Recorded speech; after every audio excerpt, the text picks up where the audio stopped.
A millennium is a period of time equal to 1,000 years, also called kiloyears. It derives from the Latin mille, thousand, and annus, year. It is often, but not always, related to a particular dating system. Sometimes, it is used specifically for periods of 1,000 years that begin at the starting point of the calendar in consideration, or in later years that a whole number multiples of 1,000 years after it. The term can also refer to an interval of time beginning on any date. Frequently in the latter case it may have religious or theological implications. Sometimes in use, such an interval called a millennium might be interpreted less precisely, i.e., not always being exactly 1,000 years long. It could be, for example, 1050, etc. Counting years. There are two methods of counting years: current years and elapsed years. This latter method is used in India. Ordinal. The original method of counting years was ordinal, where the first year AD or regnal 10th year of King Henry VIII. This ordinal numbering is still in the names of the millennia and centuries, for example first millennium of the 10th century, and sometimes in the names of decades, e.g., first decade of the 11th century. Ranges. The main issues arise from the content of the various year ranges. Similar issues affect the contents of centuries. Decades are usually referred to by the leading numbers and therefore immune to this controversy. The decade called 1990s would by its naming not include 2000. Similarly, the 100 years comprising the 1900s share 99 years in common with the 20th century, but do not include 2000. Those following ordinal year names naturally choose 2001 to 2100 as the current century, 2001 to 3000 as the current millennium. Those who are influenced by the leading digit equally naturally choose 2000 to 2099 as the current century, 2000 to 2999 as the current millennium. Debate over millennium celebrations. The common Western calendar has been defined with counting origin 1. Thus each period of 1,000 years concludes with a year number with 3 zeros, e.g., the first 1,000 years in the Western calendar included the year 1000. However, there are two viewpoints about how millennia should be thought of in practice. One viewpoint relies on the formal operation of the calendar, while the other appeals to other notions that attract popular sentiment. Stephen Jay Gould argued that the choice is arbitrary, and since the question revolves around rules made by people, rather than a natural phenomenon that is subject to experimental measurement, the matter cannot be resolved. The ISO 8601, employed in a number of contexts, uses the astronomical calendar, in which year counting starts at 0. Thus, when using this calendar, the millennium starts at X000 and ends at X999. There was a popular debate leading up to the celebrations of the year 2000 as to whether the beginning of that year should be understood as the beginning of a new millennium. Historically, there has been debate around the turn of previous decades, centuries, and millennia. The issue was tied to the convention of using ordinal numbers to count millennia, as opposed to the 2000s, which is unambiguous as it does not depend on which year counting starts.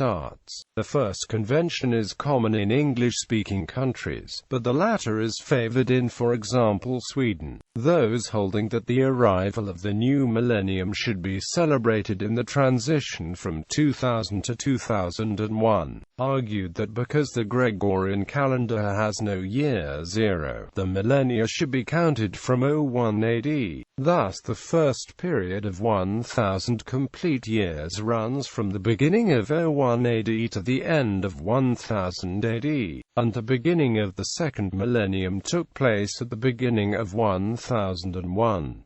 The second millennium thus ends at the end of the year 2000. Arthur C. Clarke gave this analogy: if the scale on your grocer's weighing machine began at 1 instead of 0, would you be happy when he claimed it sold you 10 kilograms of tea? Quote, this statement illustrates the common confusion about the calendar. If one counts from the beginning of AD 1 to the ending of AD 1000, one would have counted 1000 years. The next 1000 years would begin on the first day of 1001.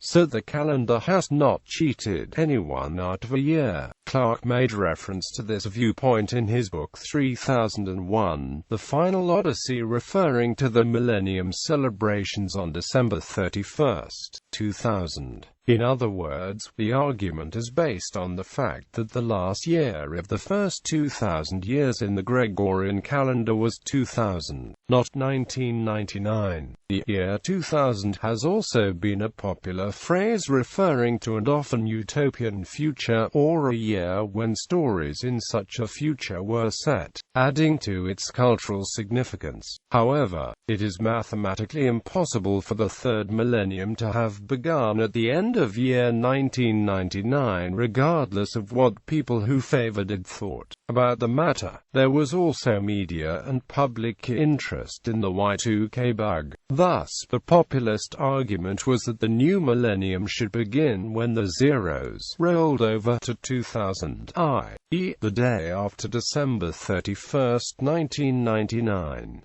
People felt that the change of the hundreds digit in the year number, and the zeros rolling over, created a sense that a new century had begun.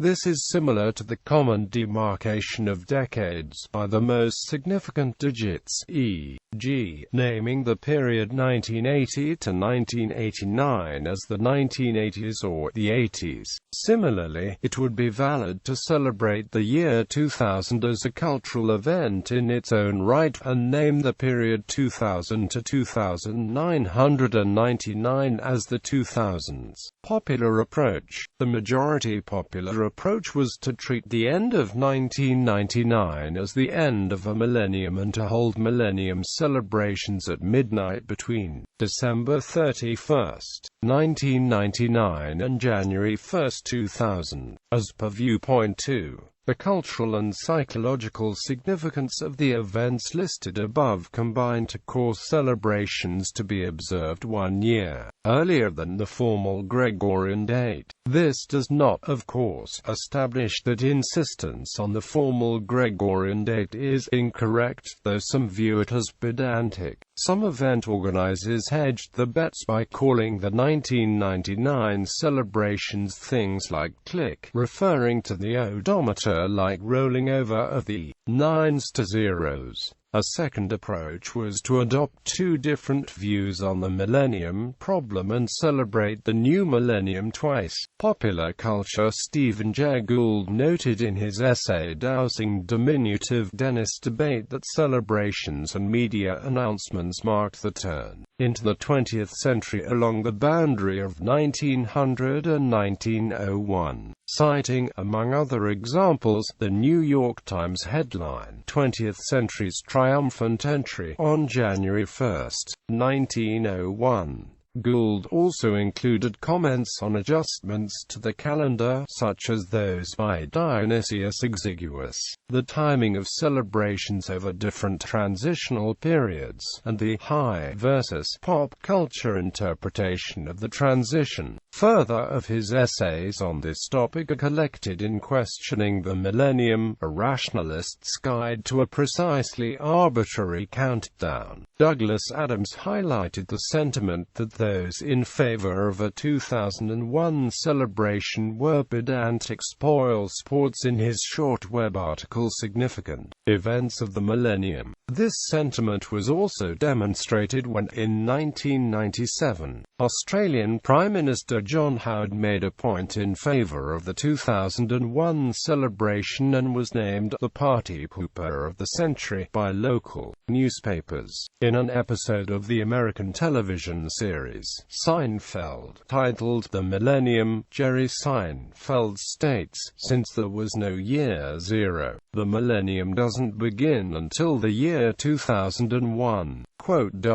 The action of the book The Headless Bust, A Melancholy Meditation on the False Millennium, by Edward Gorey, takes place on December 31, 1999, and it refers to the next coming year as the start of the new millennium, despite the fact that the title of the book calls it the false millennium. During 1999, the term millennium became a heavily used buzzword in German media, so that it was chosen as German Word of the Year by the Gesellschaft für deutsche Sprache. In a 1999 episode of the American television series The X-Files entitled Millennium, Dana Scully notes that the new millennium does not actually start until 2001, to which Fox Mulder replies, "Nobody likes a math geek, Scully." In 1999, Toho encountered back with another Godzilla film known as Godzilla 2000. In 2000, a special Millennium Pie was baked in the world-famous Pie Village of Denby Dale, home to the Denby Dale Pie Company. The creation fed over 22,000 people, with the first slice cut by cricket umpire Dickie Bird.